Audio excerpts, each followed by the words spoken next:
In today's session, we're going to be talking about the book of Chronicles. Most of us are very familiar with its placement in our Bible. 1st, 2nd Samuel, 1st, 2nd Kings, 1st, 2nd Chronicles.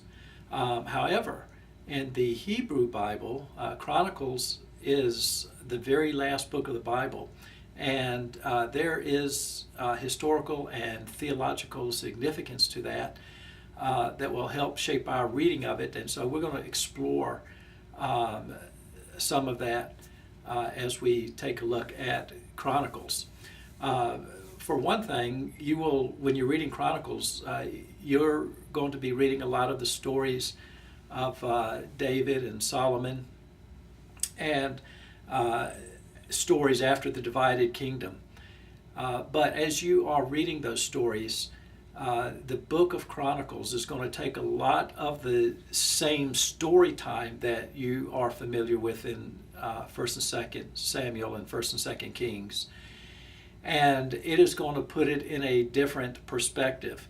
One of those perspectives is that 1st and 2nd Chronicles, or together the entire book, Chronicles, just one book in the Hebrew canon, is written from a different perspective.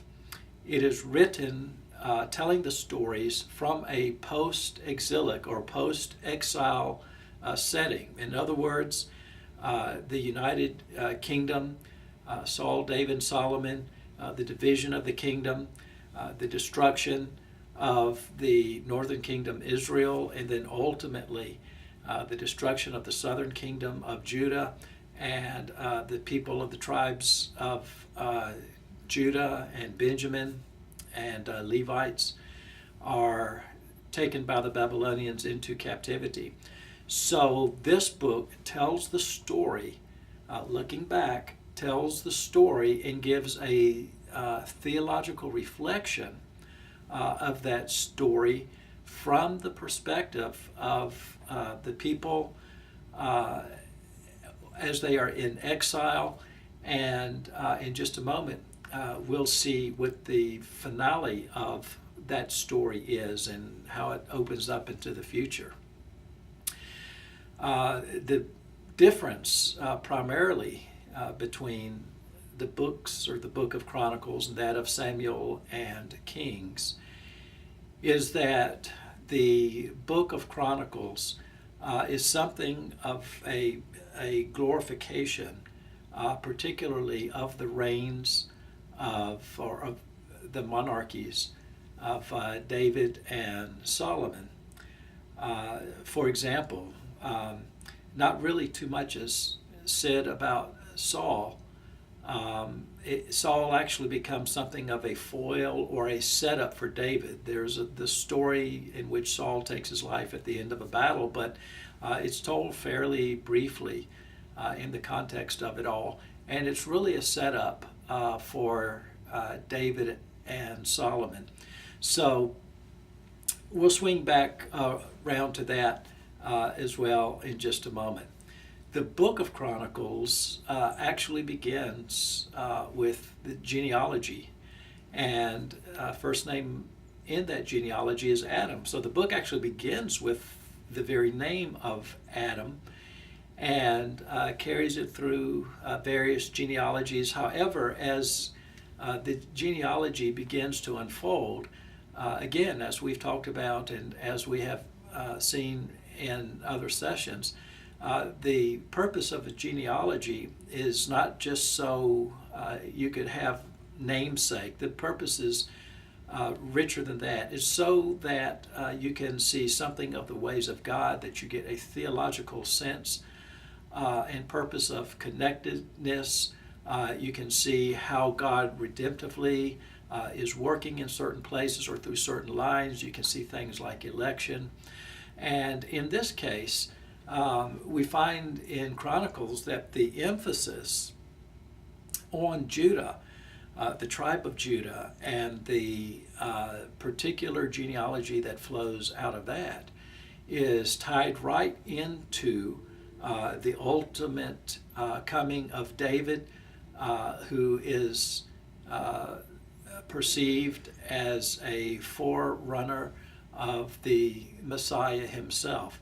So you can see that there would be a very high interest in following the line of Judah, also following the storyline of Aaron and the priests, following the Levites, and all that they bring to the story, since there's going to be so much emphasis on the temple and the preparations for the temple and the vision and the hope that temple life will be restored and that God will come back and live among his people in the temple. So the book of Chronicles begins going all the way back to Adam to give us the fullest picture possible, the widest lens possible to see how the story of redemption unfolds and where God's particular interests are, at least redemptively, in bringing about that story. So after the genealogies, as we mentioned a few moments ago, there's one chapter basically about Saul, who is a setup for David and Solomon. And the interest, the high interest in David and Solomon, which is a great lion's share part of the telling of the narrative and the story, is basically to show again that God has made this promise to David, and regardless of the story of Israel and the losing of the 10 tribes and the exile of Judah and the destruction, the destruction of Jerusalem and the loss of the temple, that despite all of that, God is faithful to his promise. He's not forgotten the promise, and through all of that is this dynasty of David, which will prevail and which ultimately will yield the hoped for Messiah who is to come. So there'll be a lot of David and Solomon stories. Now, the interesting thing about the David and Solomon stories in the Book of Chronicles, because it is something of a grandized picture of David and Solomon, and because there's so much focus on the coming of the Messiah, or David as a pre-Messiah type figure, and there's so much emphasis on the temple and the resources and the preparation and all that has to come together and be in place. It's a lot more than just building a building. All that has to happen for temple life to be restored during this dismal part of the exile in Israel's own story. The stories of David and Solomon are told in such a way that some of the more familiar stories of David and Solomon actually do not appear. And these are the stories that are usually about their moral failures or their misjudgment, or obviously in David's case, the story of Bathsheba and the murder of Uriah.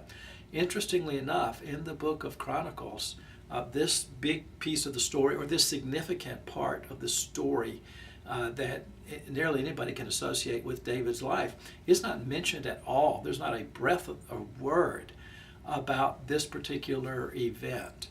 And so as you're reading through Chronicles, the stories that you read about David are the stories that are told in the greatest light possible, and the stories that are demoralizing, the stories that we are familiar with, that kind of get at the heart sometimes of some of his failings, as well as Solomon and his apostasy Solomon's chasing after other gods through all of the marriages that he had. All of those stories are way beyond the radar in Chronicles. Not a word whatsoever about them.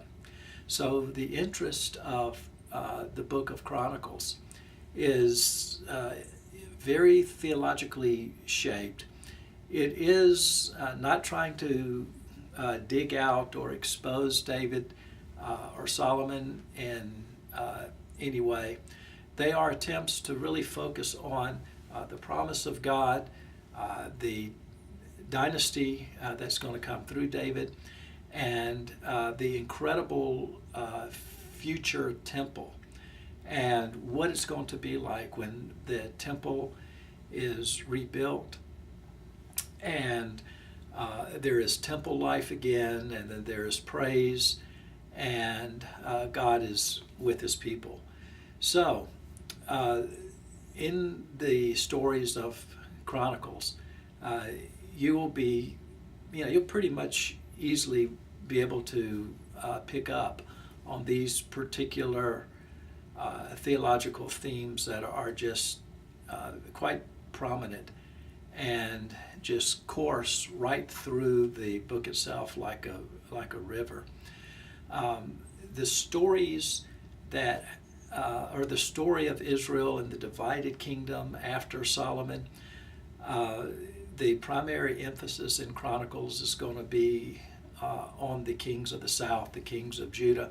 The kings of Israel are in fact mentioned, but only mentioned as they relate to the larger storyline, or to the particular storyline of the kings of Judah, the kings of the south. And the storyline with the kings is fairly simple in the sense that when they are disobedient, God punishes them. When they are obedient, God blesses them. And so in the storyline, basically featuring the kings of the south, the kings of Judah, you get again to see that there's a theological emphasis that flows through the way their stories are told. You get to see that not all of the kings are evil. All of the ones in the northern kingdom were, but there were moments in which there were glimmers of hope in several of the stories of the kings of the south, or the kings of Judah.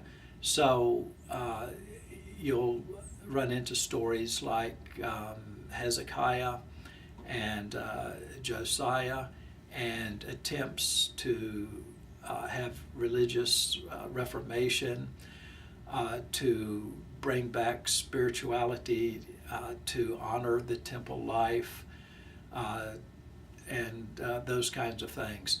So you'll read about the stories of these kings, both the good and the bad, but you'll see that there's certainly a high interest in the stories where there looks like there is a king who has a heart toward God, and oftentimes, unfortunately, because the overwhelming evil in the storyline, even after a good king, usually a bad king will follow, and it is very difficult for the reforms to have life, to have any traction, to move beyond. So you get an idea of what is happening in all of that. Interestingly enough, when the stories are told, and even towards the end of Chronicles, when we know historically, of course, that the Babylonians came, Jerusalem was destroyed, people were taken into exile. It's quite interesting to note in the way the story is told. By the time you get to the by the time you get to the end of Chronicles, in 2 Chronicles 36, the last chapter, that the story of the fall of Jerusalem is told in a handful of verses. It is very succinct, it is really compact, and nothing is extrapolated much from it, nothing is exaggerated. It's almost like a footnote in the story.